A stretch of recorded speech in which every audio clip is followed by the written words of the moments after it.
Praise the Lord. ദൈവത്തിൻ്റെ ധന്യവും അതിശ്രേഷ്ഠവുമായ തിരുനാമം വാഴ്ത്തപ്പെടുമാറാകട്ടെ. ഇന്ന് രാത്രികാലം ഫെയ്ത്ത് ലൈറ്റ് മീഡിയ യൂട്യൂബ് ചാനലിൽ കൂടി എന്നെ ശ്രദ്ധിക്കുന്ന എൻ്റെ എല്ലാ സ്നേഹമുള്ള മാതാപിതാക്കളെയും സഹോദരങ്ങളെയും കുഞ്ഞുമക്കളെയും സർവശക്തനായ ദൈവം ധാരാളമായി അനുഗ്രഹിക്കുകയും മാനിക്കുകയും ചെയ്യുമാറാകട്ടെ. സർവൈശ്വര്യങ്ങളാലും നിറയ്ക്കുന്ന ദൈവത്തിൻ്റെ അതിമുഖത്തായ പ്രവൃത്തിയും പ്രത്യാശയും വെളിപ്പെടുത്തി സ്വർഗം അനുഗ്രഹിക്കട്ടെ. കാലാവസ്ഥ വളരെ പ്രതികൂല സാഹചര്യത്തിൽ ആണല്ലോ.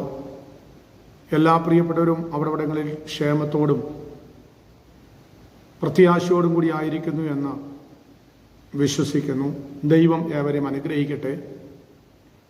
ഇന്ന് രാത്രികാലത്തെ ചിന്ത ഹൃദയ പരമാർത്ഥതയെക്കുറിച്ചാണ് ഇന്ന് രാത്രികാലം ചിന്തിക്കുവാൻ ആഗ്രഹിക്കുന്നത്. ഹൃദയ പരമാർത്ഥത,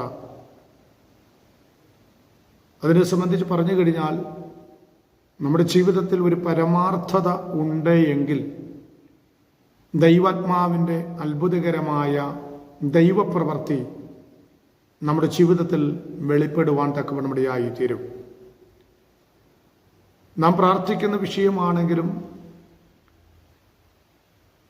മറ്റേത് വിഷയമാണെങ്കിലും പരമാർത്ഥതയോടെ നാം ചെയ്യാൻ തയ്യാറാകുമ്പോൾ ചഞ്ചലിച്ച മനസ്സോടുകൂടിയോ മനസ്സില്ലാ മനസ്സോടുകൂടിയോ വേണം വേണ്ട എന്ന തീരുമാനത്തോടു കൂടിയോ അല്ല, പരമാർത്ഥ ഹൃദയത്തോടെ കളങ്കമില്ലാതെ അവിശ്വസ്തതയില്ലാതെ വഞ്ചനയില്ലാതെ പകയില്ലാതെ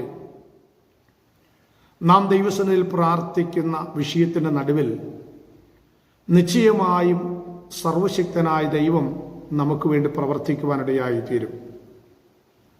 ഒരു ഈഗോ ഇല്ലാതെ, ഒരു വിദ്വേഷമില്ലാതെ പരമാർത്ഥതയോടെയാണോ നാം പ്രാർത്ഥിക്കുന്നത്, ദൈവാത്മാവിൻ്റെ അത്ഭുതകരമായ വിടുതൽ നാം പ്രാർത്ഥിക്കുന്ന വിഷയത്തിന് നടുവിൽ ഉണ്ടാകുവാനിടയായിത്തീരും. അതിനാധാരമായിട്ട് തിരുവചനത്തിൽ നിന്ന് ഞാനൊരു വാക്യം വായിക്കാൻ ആഗ്രഹിക്കുന്നു.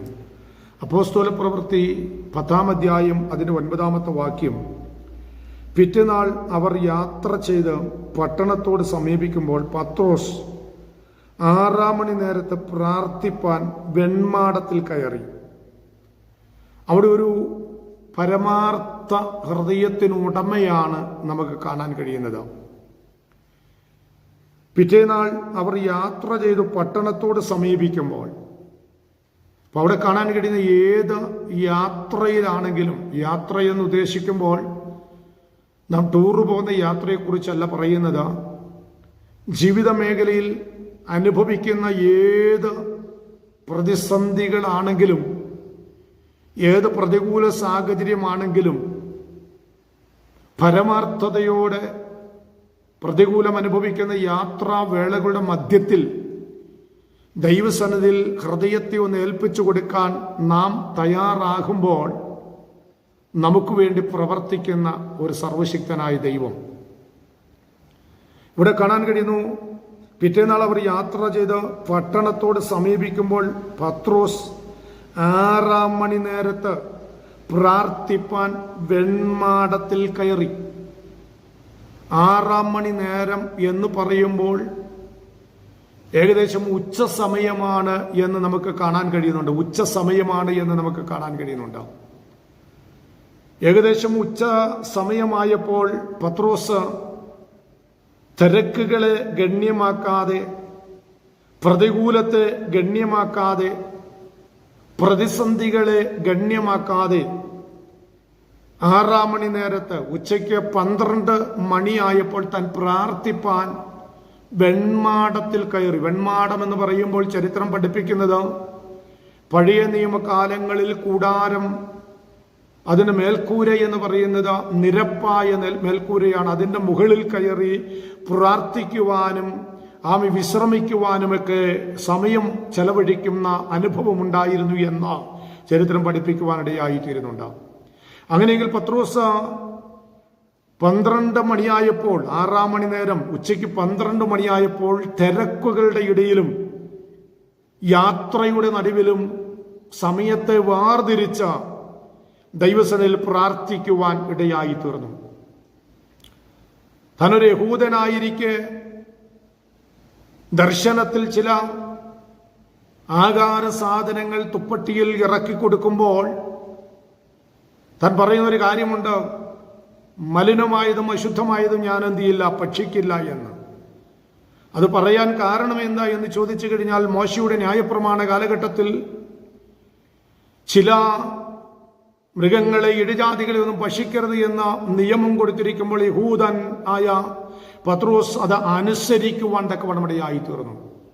ആ അനുസരണം തൻ്റെ ജീവിതത്തിൽ മുന്നോട്ട് കൊണ്ടുവരുവാൻ ഇടയായി തീർന്നത് കൊണ്ടാണ്, അല്ലെങ്കിൽ താൻ എടുത്തിരിക്കുന്ന തീരുമാനം ഏത് പ്രതികൂല യാത്രയിലാണെങ്കിലും ഏത് പ്രതിസന്ധി വേളകളിലാണെങ്കിലും താൻ എടുത്ത തീരുമാനത്തിനൊരു മാറ്റം വരുത്തില്ല എന്നുള്ള ഒരു പ്രത്യാശ തൻ്റെ ജീവിതത്തിൽ ഉണ്ടായതുകൊണ്ടാണ് പ്രതികൂലത്തിൻ്റെ യാത്രകളിലും യാത്രാവേളകളിലും സമയം വേർതിരിച്ച് അവർ ദൈവസന്നിധിയിൽ മുഴങ്കാലുകളെ മടക്കുവാനിടയായി തീർന്നത്. അങ്ങനെയെങ്കിൽ ഇന്ന് രാത്രിക്കാല ദൂത് വിളിച്ചു പറയാം, ഏത് പ്രതിസന്ധി വേളകളിലാണെങ്കിലും ഏത് സാഹചര്യങ്ങളിലാണെങ്കിലും സമയത്തെ വേർതിരിച്ച് പരമാർത്ഥ ഹൃദയത്തോടുകൂടി ദൈവസന്നിധിയിൽ മുഴങ്കാലുകളെ മടക്കാൻ തയ്യാറാകുന്നു എങ്കിൽ, സമയം കണ്ടെത്തി പരാതി പറയാതെ ആമേൻ ദൈവസന്നിധിയിൽ വേർതിരിക്കപ്പെട്ട മുഴങ്കാലുകളെ മടക്കാൻ നീ തയ്യാറാകുന്നു എങ്കിൽ, ഹൃദയത്തെ പരമാർത്ഥതയോട് ദൈവസന്നിധിയിൽ ഏൽപ്പിച്ചു കൊടുക്കാൻ തയ്യാറാകുന്നു എങ്കിൽ, നിങ്ങളുടെ വിഷയം എന്തുമായിക്കൊള്ളട്ടെ അതിന്മേൽ ദൈവാത്മാവിടുന്ന് പ്രവർത്തിക്കുവാനിടയായിത്തീരും. അങ്ങനെയെങ്കിൽ പ്രത്യാശയോടെ ദൈവസന്നിധിയിൽ ഏൽപ്പിച്ചു കൊടുക്കാം.